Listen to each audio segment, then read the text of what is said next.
Você já se perguntou por que Deus permite a guerra? Porque Ele, que é amor, envia a dor. Quando o homem rejeita o amor, quando vira as costas à verdade, Deus responde com silêncio. Mas quando o silêncio não basta, vem a dor.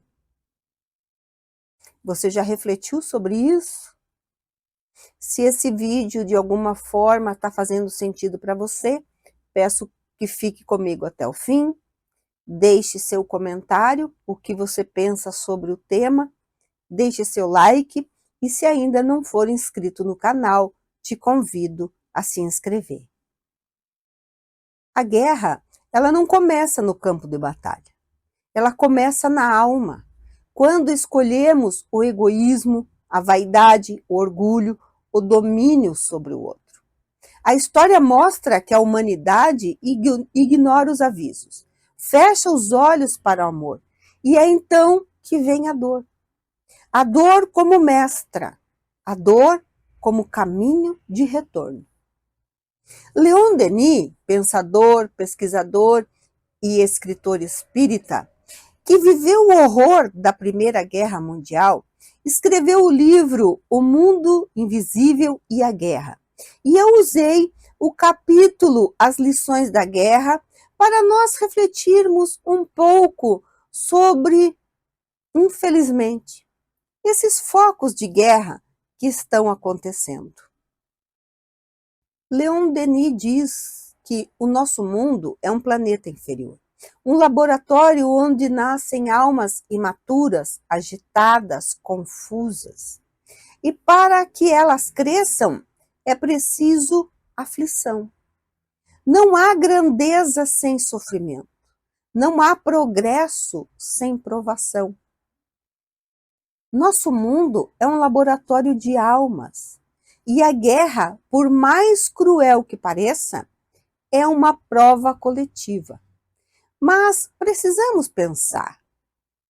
O progresso será uma vã ilusão?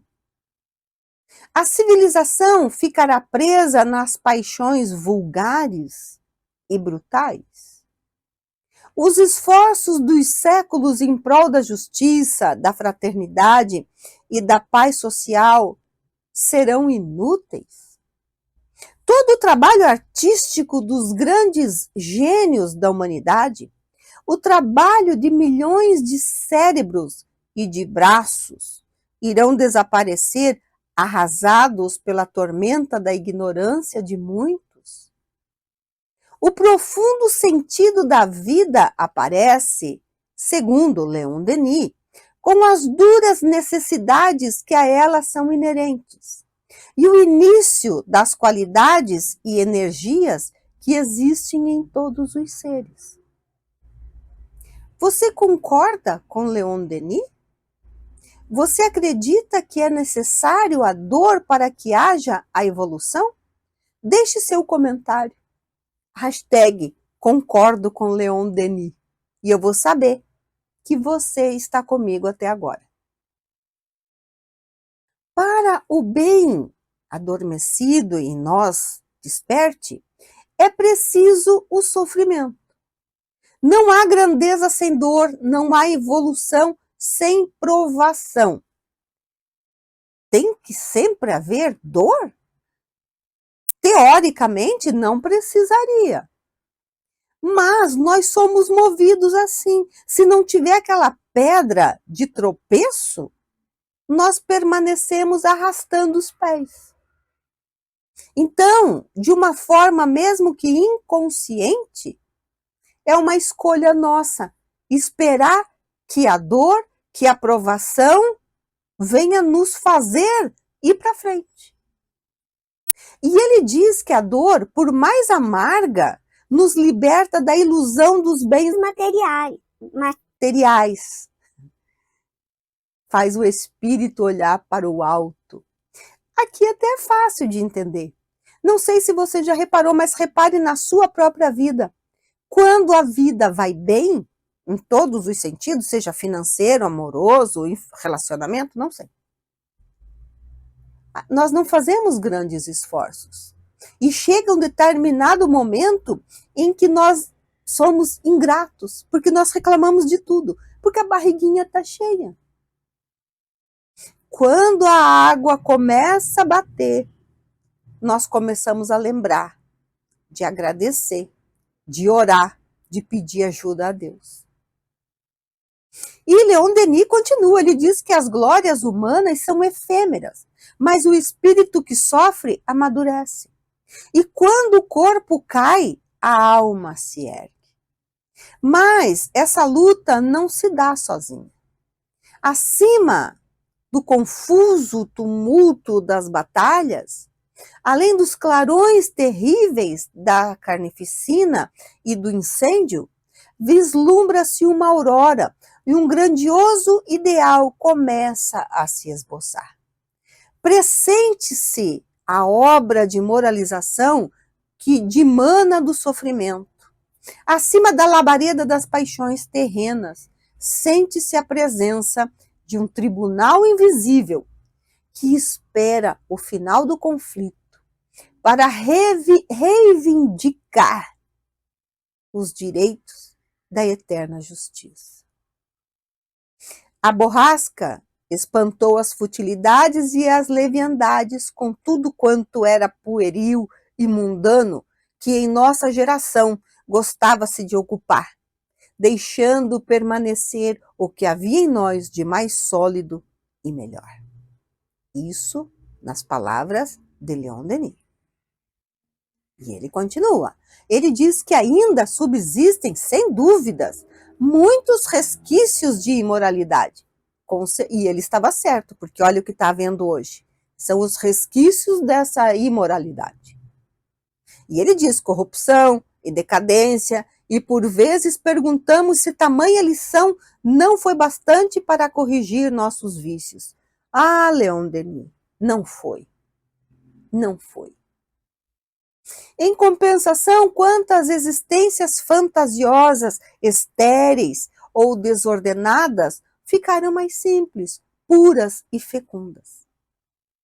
Por certo, não perdemos de vista o lamentável desfile das desgraças produzidas pela guerra, as horríveis hecatombes, a aniquilação das vidas, o saque e a destruição das cidades, os estupros, os incêndios, os velhos, as mulheres e as crianças espoliadas, mortas ou mutiladas, a fuga dos rebanhos humanos, abandonando seus lares devastados. Afinal, o espetáculo do sofrimento humano no que existe de mais intenso e pungente. Infelizmente, hoje, nesses horrores que está havendo em outros países, com essas guerras, com esses conflitos, nós estamos vendo saque, destruição, estupros, incêndio, crianças espoliadas, mortas ou mutiladas, e a fuga dos rebanhos humanos, abandonando seus lares. Tudo se repetindo. Veja que Leon Denis era da Primeira Guerra. Houve a Segunda. Assim, estou falando de guerra grande, porque guerras pequenas, você sabia que nós tivemos já mais de 15.000 guerras? Mas Deus não erra. A morte é apenas uma aparência. A alma, ao desprender-se do seu envoltório material, adquire maior força, maior percepção das coisas, e o ser se encontra mais vivo no além. O pensamento se purifica pela dor, nenhum sofrimento se perde, nenhuma provação deixa de ter a sua compensação. A verdadeira paz, diz ele, só nascerá quando a humanidade deixar de negar a Deus com seus atos. Porque o maior campo de batalha ainda está dentro de nós. A guerra É um grito de um mundo que se afastou de Deus. Mas Deus não envia a dor por castigo. A dor é a última linguagem que ainda podemos entender. Que ela não seja em vão. Que desperte em nós a coragem de amar, de perdoar, de mudar. Porque só assim a paz deixará de ser uma ilusão e se tornará uma escolha. Se você ficou comigo até aqui, é porque tudo isso fez sentido para você. Eu peço que deixe seu comentário, seu like, compartilhe e até breve.